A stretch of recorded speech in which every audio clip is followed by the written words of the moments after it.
baka nabasa. Mga lugar na gusto mong mapunta, walang makakaawat san man gustong mapatapak. Alisin na natin ang mga bumabagabag. Kung gusto mo ng medyo kakaiba, sundan mo lang kung saan ako magpunta. Huwag kang mainip, habaan ng pasensya. Sumama kay Papaiko Adventure.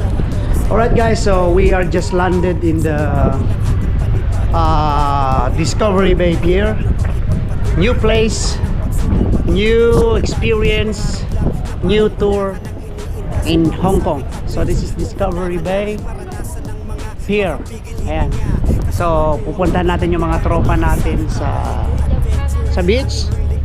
At napakaganda ng ano na to, ng lugar na to.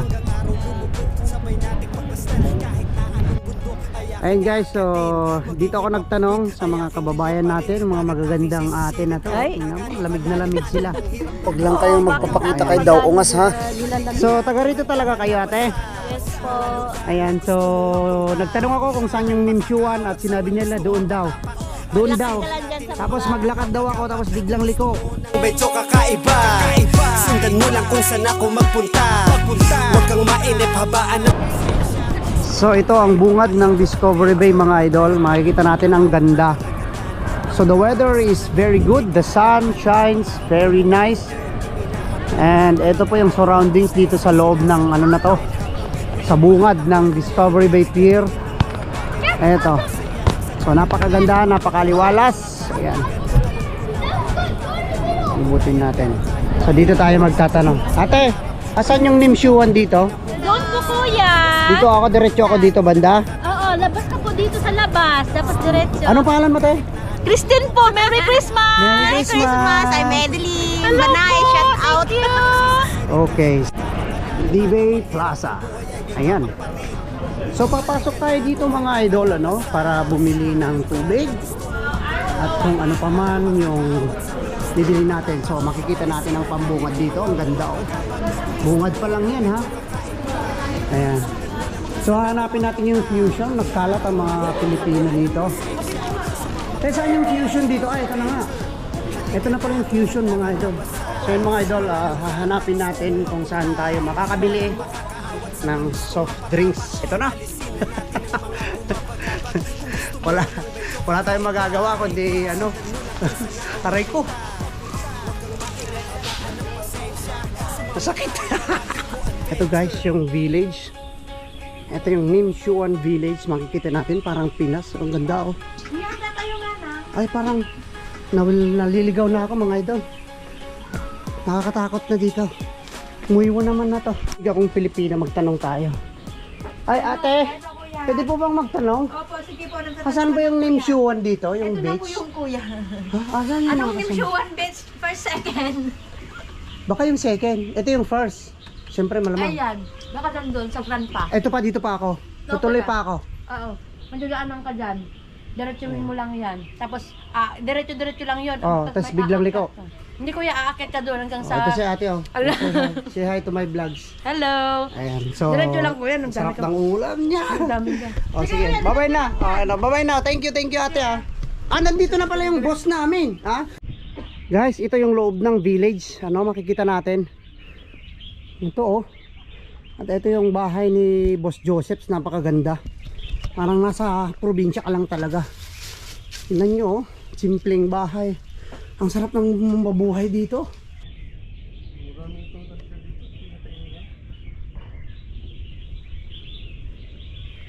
So welcome na welcome po kayo sa aking garden. Ayan, sa aking organic garden.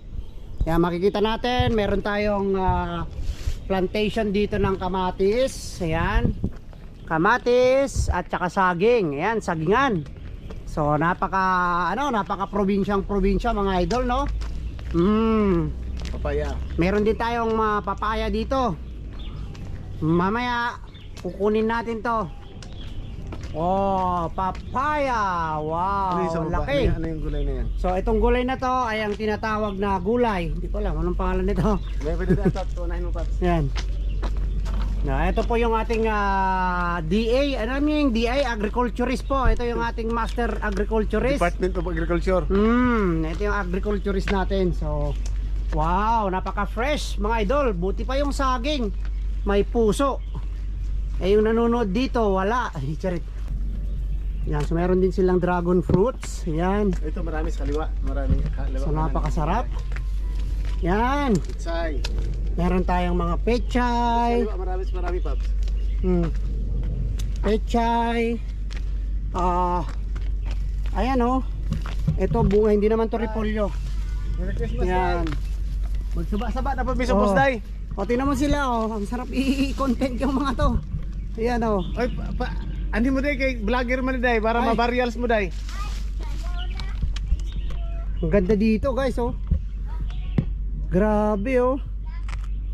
Ayaw nilang may pakita yung mukha nila kasi ayaw nila ipakita na farmers sila dito. Oo. Joke lang po yon. Siyempre masaya tayo, proud tayo na bilang isang kunyang lang dito at makikita natin dito parang talagang ano. Ang sarap dito sa Nimshuan mga idol. Ang ganda dito oh.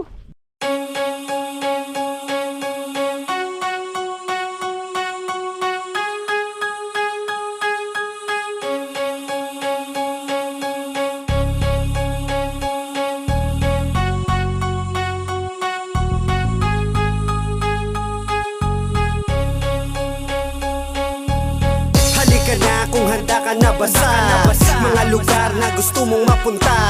Walang makakaawat san man gustong mapatapak. Alisin na natin ang mga bumabagabag. Dito guys malalasap mo yung pagka probinsya mo. Dito talagang mararamdaman mo yung pagka probinsya mo pag nakita mo yung mga palang na to, yung mga parda na to. Yan yung mga favorite ko na gulay. Idol, kahit sa sulok ng mundo may Pilipino talaga. Hindi natin yun maiiwasan.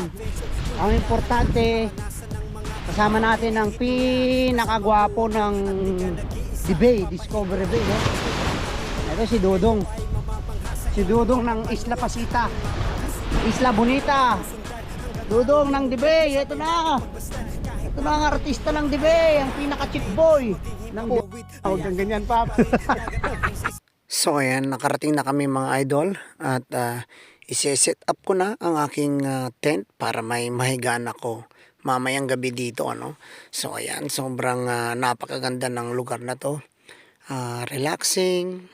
Para kang nasa probinsya.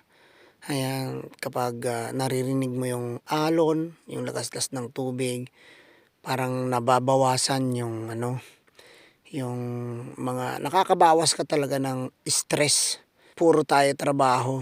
Minsan kailangan din nating mag-outdoor para maka-refresh po tayo sa ating mga suliranin sa buhay. Nakakatulong po ito para stress relieving mga idol. Ito po ang ating master. Okay. Lipat natin yung kalon natin guys. Ow, ow, ow. Yan.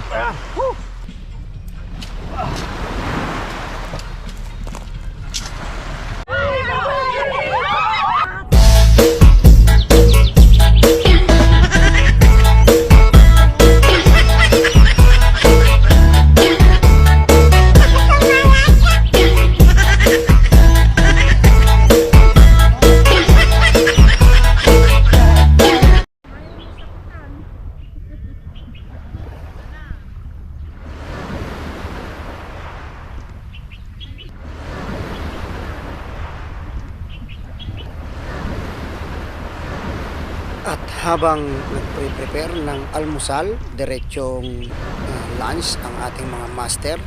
Ayan, nagmamarites muna ang ating mga kababaihan habang ini-enjoy ang malamig na panahon at napakagandang Nimshuan Beach dito sa Discovery Bay mga idol.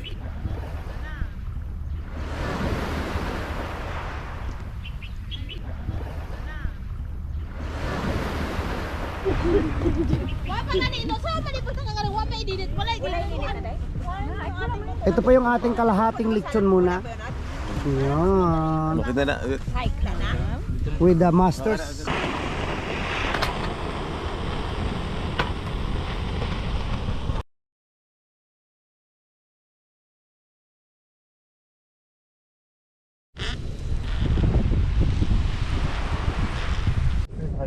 And this is fresh from the farm, Lords, mga Lords. Wow. Wow. At meron pang lechon doon sa malayo. At ayan na nga mga idol, talagang nilalasap ng ating high camp ang sunrise na napakaganda. Napakaganda at napakalamig. Kaya maglakad-lakad muna daw sila at enjoyin ang sunrise. Ayan. So yung iba nagja-jogging habang kami naman dito nagkakape kasama ang ating founder na si Dio Hubay Balaki, ang ating best advisor si Joseph Asido Katap at ang ating secretary na si Mary Jane Santos. Hanggang sa muli mga idol, ito po ang inyong Papay Ko Adventure. Thank you so much.